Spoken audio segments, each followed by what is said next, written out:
This is just a video on doing softwood cuttings. The main reason for doing this video is there's been various things in the media recently with doing cuttings and just sort of shoving a piece of plant in beside the parent plant, which to most people that works fine, but to a propagator that just gives you nightmares. So yeah, it's just a way that I do it. People may differ, but this is the way I get success. First thing is I have a punnet here of propagation mix. Now this cutting mix is 50% fine bark and 50% fine pumice mixed together. Now the important thing here is I've got the tray nice and flat. Now this tray here is the extreme, but you can see how it's reasonably level at the side, but it dips away. Now if you don't fill up the tray nice, flat and even, what tends to happen is any water that are there obviously is going to come down to this sloping end, and so you're not going to get the same sort of ability to root. So it's important that it's nice and level. So the first thing we do is once it's leveled off, is just with something, it could be a hand, but it's just a block of wood with an old kitchen handle on it, we just level that out. The main idea is if there's any large pockets, air pockets in there, we're just going to remove those by pushing down. Now this mix is quite dry, so the next thing I'm going to have to do is water it. Now the main reason I'm going to water it is if I try and make a hole in this, right, to put my cuttings in, it just collapses on itself. So we just give it a little bit of a quick wetting, right, and that water will drain through relatively quickly, and you'll see straight away that when I make a hole in this now, right, the hole is going to stay there. So it means I can insert my cutting in nicely. Right, so we're going to do some various plants. The first one I've got here, this is a fuchsia. Right, this is actually fuchsia black prince. Now when I do my cuttings, I like to do them all about the same size, and I'm going to do nodal cuttings, and which what I mean by that is just underneath where the leaves are in the stem here. Right, that's where I'm going to make my cut. Right, I'm not getting the focus there, so back down here. Right, cutting's about that. I'm going to remove the next two sets of leaves.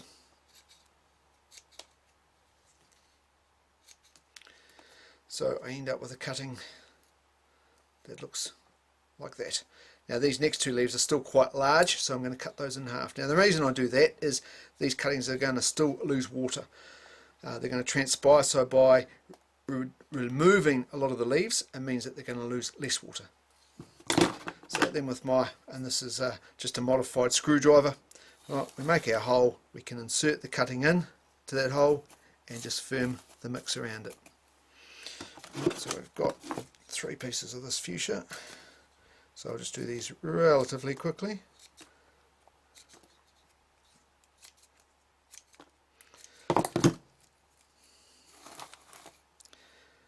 And just by getting the cuttings relatively close, it means I can get quite a few in the container, and they're not too close that there's no air movement, because the more or lack of air movement, more chances are I might have of fungus diseases. So there's my third cutting. So that's a fuchsia, relatively easy, relatively quick. I've also got some dahlia cuttings here. Dahlia cuttings, it's very easy to burgle this soft new growth as they start to emerge from the tubers. So we again do nodal cutting, take off some of these side pieces, cut those quite quickly. Still too many leaves,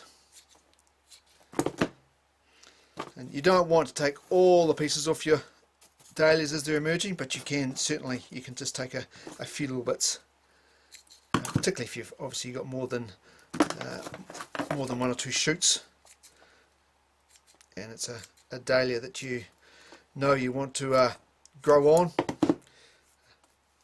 It's very easy to do softwood cuttings, and by definition softwood cutting is just that soft spring new growth that's emerging from the plant.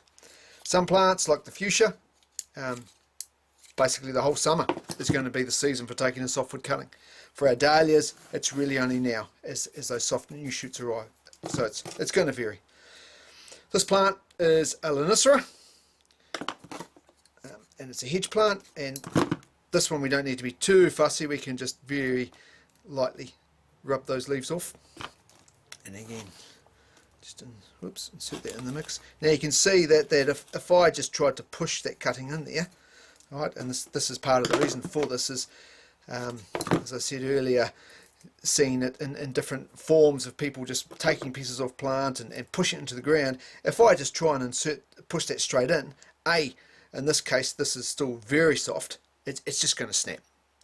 And the second part of it is I could damage this part of my stem by just trying to force it in. So by making a hole and inserting the cutting in that hole, right, there's no damage to that cutting whatsoever.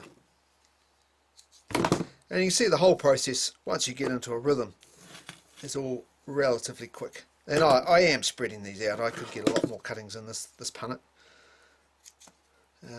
Always the problem with doing a mixed punnet like I'm doing here is I'm likely to get different rates or different speeds of the way that they root. Right, with a penstemon here. Right, so we've got very long leaves, so we are, and already I only just cut this, but it's starting to go a bit floppy. So we'll remove these bottom leaves. Just give those a haircut. So cutting them about 50% off. It's there in the mix. Another penstemon.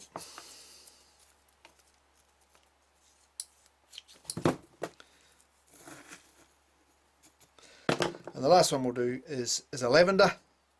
Right, lovely, not soft new growth, and we've got these just before the flowers are forming. Right, so again, we'll just go under those nodes. Oops.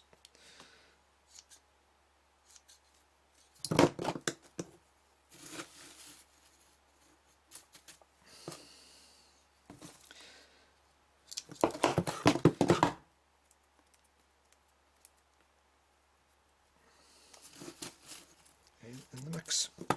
Right, and the important thing to do now is just to settle all these in and make sure that they're in there nice and firm in the mix. It's just to give it a real good drink. Right. Now the beauty of this mix of pumice and bark is, as you can see, the water's all disappeared there, so it is free draining. The water's not going to sit there, but it is going to hold the moisture. So it's going to hold enough moisture around those small cuttings to encourage new roots to form. This punnet of cuttings will go into our propagation unit, which has got misters in it, and what I'll do is I'll do a video next week of the actual propagation unit with the misters in there, and in a couple of weeks time we'll be able to take these cuttings out and pop those on.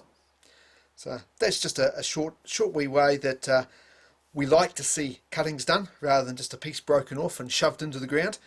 And you don't need to have a misting unit. You could just put these somewhere where it's not too hot but it's warm, and if you wanted to put a plastic bag over it, you could put a plastic bag over it just to retain a bit of that moisture or humidity in there, because what we don't want these plants to do is we don't want the leaves to dry out too much, and what the misting does is it puts mist on the leaves, but we'll talk a lot more about that next week. So that's it for now, just a quick demonstration on softwood cuttings.